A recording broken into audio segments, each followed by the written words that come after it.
बड़ा ही सुंदर प्रसंग आज मैं आप लोगों को सुना रहा हूं।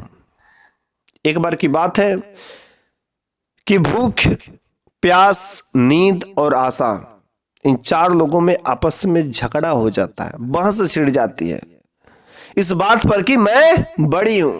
भूख कहती मैं बड़ी हूं, प्यास कहती मैं बड़ी हूं, नींद कहती मैं बड़ी हूं, आशा कहती मैं बड़ी हूं। जब चारों लोगों का आपस में समझौता नहीं हो पाता है तो वे लोग उस राज्य के राजा के पास जाते हैं।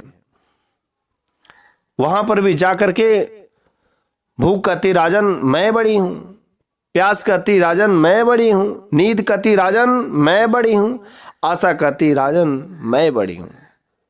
राजा ने कहा कि तुम लोगों का ये प्रॉब्लम है, तुम सब एक एक करके बताना कि तुम सब बड़ी कैसे हो। सबसे पहले भूख तुम बताओ कि तुम बड़ी कैसे हो। भूख ने कहा देखिए राजन, मैं इसलिए बड़ी हूं क्योंकि जब भूख लगती नहीं तो लोगों के घर में भोजन नहीं बनते, लोगों के घरों में सुंदर सुंदर पकवान नहीं बनते, सब कुछ मेरे ही वजह से खाना बनाए जाते हैं। आपके घर में भी 12 प्रकार के 3600 प्रकार के भोजन बनाए जाते हैं। क्यों? क्योंकि भूख लगती है तो खाने को मन करता है, इस कारण से सुंदर सुंदर पकवान बनाए जाते हैं, क्योंकि मैं भूख लगती हूं। तो राजा ने कहा अच्छा इसी बात है। पूरे राज्य में राजा ने घोषणा करवा दिया कि किसी के घर पर भी 2 से 3 दिन तक खाना नहीं बनेगा, किसी प्रकार के कोई भोजन नहीं बनेगा। कहीं पर कोई भोजन नहीं बना। भूख को जब भूख लगती है 2 दिनों बाद पूरा भोजन ढूंढती है, राज्य के हर कोने में जाकर के भूख ढूंढती है भोजन, लेकिन उसे कहीं पर कुछ भोजन नहीं मिलता है, एक तिनका भी नहीं। जब मिलता है तो क्या करती है कि वह जो है पौधों के पत्ते खाना शुरू कर देती है, वह पौधों के पत्ते खाना शुरू कर देती है। प्यास तब राजन से कहती है राजन भूख हार गई, मैं बड़ी हूं। राजन ने कहा प्यास से बताओ तुम कैसे बड़ी हो। प्यास ने कहा राजन, जब प्यास किसी को लगती है तो पानी पीता है, और मेरे ही कारण लोग कुएं खुदवाते हैं, मेरे ही कारण लोग नल लगवाते हैं, मेरे ही कारण लोग घर में टोटी लगवाते हैं, मेरे कारण ही तालाब खनवाए जाते हैं, मेरे कारण ही घड़े में अलग अलग प्रकार के बर्तन बनाए जाते हैं पानी संचय करने के लिए, पानी इकट्ठा करने के लिए। यदि प्यास नहीं लगती तो लोग ये सब काम नहीं करते। राजन ने कहा ऐसी बात है। पूरे राज्य में घोषणा करा दिया कि कोई भी 2 दिनों तक पानी नहीं पिएगा, यदि जो भी पिएगा उसको कड़ी से कड़ी सजा दिया जाएगा।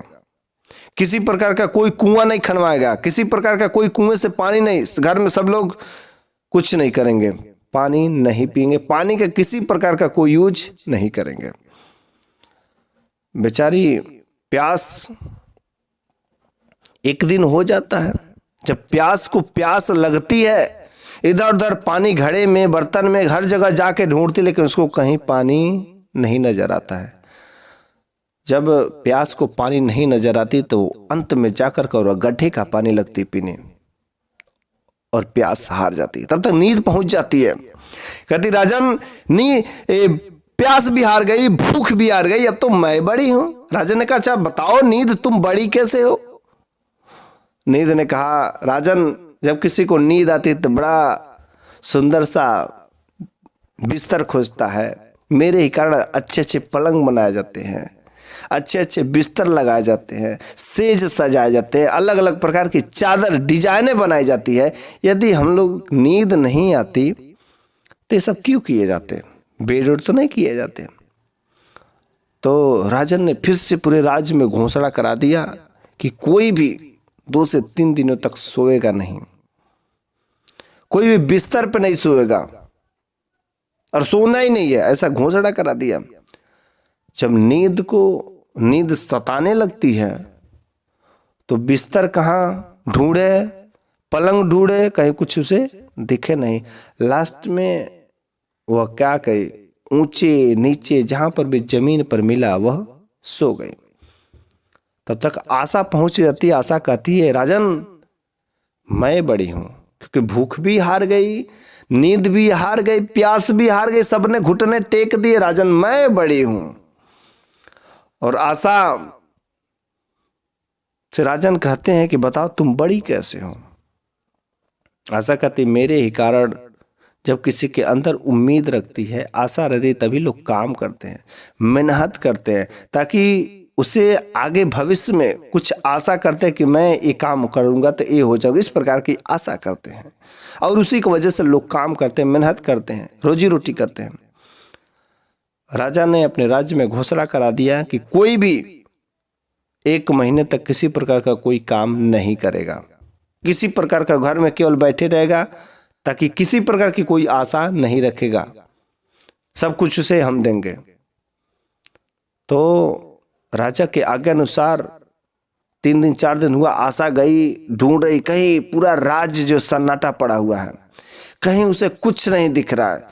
2-3 दिन ढूंढी, कहीं उसे जब कुछ नहीं दिखा, लास्ट दिनों में रात का समय था, एक कुम्हार के घर वह आशा पहुंचती है। जो कुम्हार अंधेरी कोठरी में चुपके से एक दीपक जला करके वह काम कर रहा था, वह दीपक बना रहा था, क्योंकि उसे उम्मीद थी बड़ा बनने का, उसे उम्मीद थी पैसा करने का। वह राजा के नियमों का पालन नहीं किया और आशा वहां पर जाकर टिक जाती है। और आशा जब वहां पर जा करके टिक जाती है और कुम्हार वो बहुत धनी बन जाता है। उसका उम्मीद, उसका आशा बहुत बड़ी थी जिंदगी में बड़ा करने का। वैसे आप लोग भी आशा रखेंगे तो आपका भी आशा जीतेगा। आशा कभी भी नहीं छोड़ना चाहिए। तो इसलिए मैं आशा करता हूं कि आप लोगों की कहानी अच्छी लगी होगी। इस कारण से आप लोग चैनल को सब्सक्राइब करिए और अपने सभी दोस्तों के पास शेयर करिए कि आशा रखना बहुत जरूरी है। जिंदगी में उम्मीद बहुत जरूरी होती है। यदि आपके पास आशा है कि मैं जिंदगी में सफल होऊंगा, तो पक्का एक दिन सफल होंगे। आशा और उम्मीद कभी भी मत छोड़ना।